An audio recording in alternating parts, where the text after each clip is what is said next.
Le 22 novembre 2025 s'est tenue une conférence de guérison à Yaoundé, conjointement organisée par Lumina Edupsi et le cabinet de guérison des traumatismes. Placée sous le thème « Réduire l'impact des traumatismes et en guérir », elle avait pour objectif d'amener les participants à une prise de conscience de leur état de santé mentale, à découvrir les blessures émotionnelles auxquelles ils feraient face et acquérir des outils pour en guérir. Tour à tour, les 4 intervenants de la journée, Simone Feugueux, Winnie Kitio, Vera Gabriel Nyamsi et Madame Marie-Marceline Kemche, ont entretenu les participants sur les différents sous-thèmes qu'elles avaient été abordés.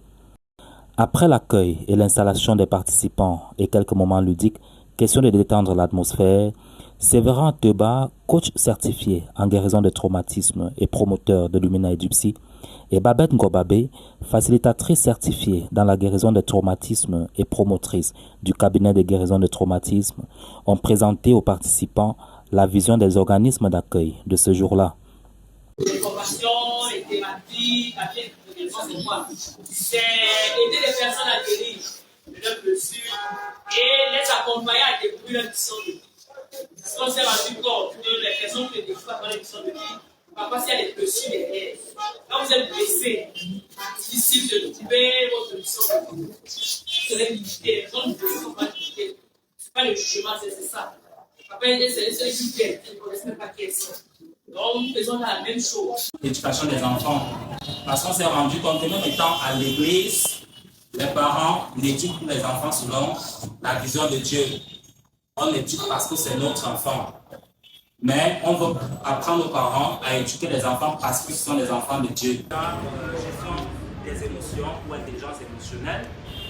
Par la suite, Simone Feugueux, auteure et conseillère en relations d'aide et première intervenante de la journée, a entretenu les participants sur le sous-thème « Les blessures de l'enfance » avec une emphase sur les origines, les manifestations et les impacts de celles-ci. Ces explications percutantes et bien illustrées ont répondu à plusieurs préoccupations des participants qui se demandaient jusqu'alors comment une blessure émotionnelle pouvait changer ou façonner sa victime. Plusieurs personnes peuvent vivre la même situation, mais réagir de différentes manières. Ça veut dire que même si dans une famille, je prends le cas du divorce, il peut arriver que les parents divorcent, ils ont 3 enfants, l'un a 17 ans, l'autre a 12 ans, l'autre a 3 ans. Et les parents décident de divorcer. Le traumatisme ou l'impact que ce divorce aura sur ces enfants sera différent. La blessure d'abandon a quelque chose de profond, c'est que c'est le besoin d'amour, le besoin d'affection, le besoin d'attention. À la suite de Simone Feugueux, Winnie Kitio, auteure elle aussi, dont le sous-thème était un complément du précédent, les traces silencieuses des blessures du passé, est revenue sur l'impact invisible des blessures émotionnelles. Elle a indiqué que chaque victime d'une blessure en ressent l'impact à sa manière et ne gère pas la douleur de la même façon que l'autre, même si les deux ont subi la même blessure au même moment. Mais au sortir d'ici, il faudrait qu'on sache que nous tous, quand nous sommes, nous avons des blessures. On n'a peut-être pas le même seuil de sensibilité. Il y a des gens qui sont beaucoup plus sensibles que d'autres. Il y a des gens qui passent vite à autre chose. Ils passent plus vite à autre chose que d'autres. Il y a des gens à qui ont cette capacité à transformer leur faiblesse ou alors leur passé en force. Il faudrait qu'on soit cohérent envers nous-mêmes et envers les autres. Après l'intervention de Winnie Kitio, les participants ont eu droit à quelques moments de pause et d'agapé, après lesquels c'était au tour de Vera Gabriel Nyamsi, coach en développement personnel, santé et bien-être, de dérouler son sous-thème « Les stratégies de résilience et de prévention ». Cette partie a permis aux participants de découvrir comment se relever et se reconstruire, puis anticiper les impacts de certaines blessures émotionnelles. Partant de sa propre expérience, l'oratrice a souligné l'importance de ne pas se laisser abattre et de ne pas abandonner, car les blessures auxquelles nous survivons aujourd'hui nous préparent pour de grandes choses plus tard.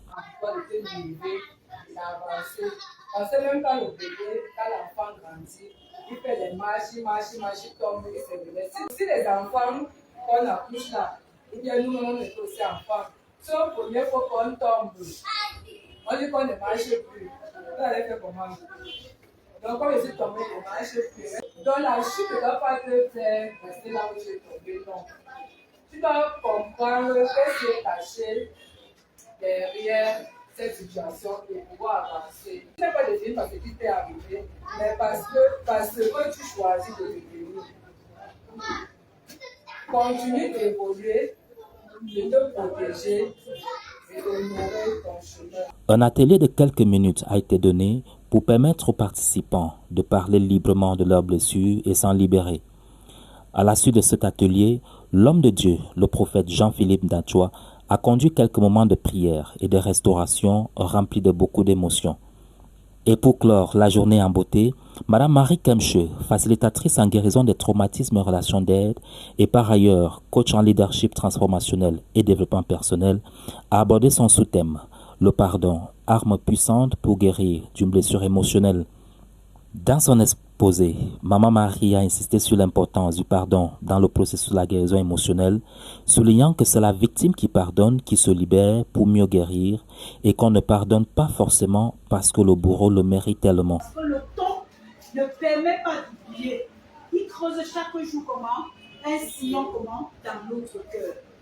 La haine est une goutte d'encre sur un buvard. Elle se propage et noircit les couleurs. Quelle encore cette émotion? Nous avons la rancœur. La rancœur nous rend comment?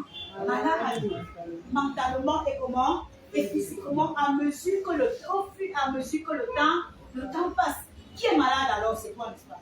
Est-ce que c'est celui qui t'a offensé qui est malade? Pour nous, c'est quoi? C'est une force qui nous libère de quoi?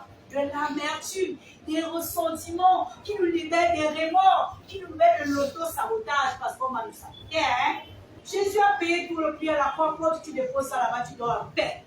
La journée s'est achevée par des moments de partage et de réseautage entre les participants, les intervenantes et les organisateurs de la conférence. La puissance des guérisons divines ayant saturé l'atmosphère du jour, il y avait de quoi rentrer chez soi avec un sourire de satisfaction. Le cap est désormais mis sur 2026 pour organiser davantage de telles rencontres.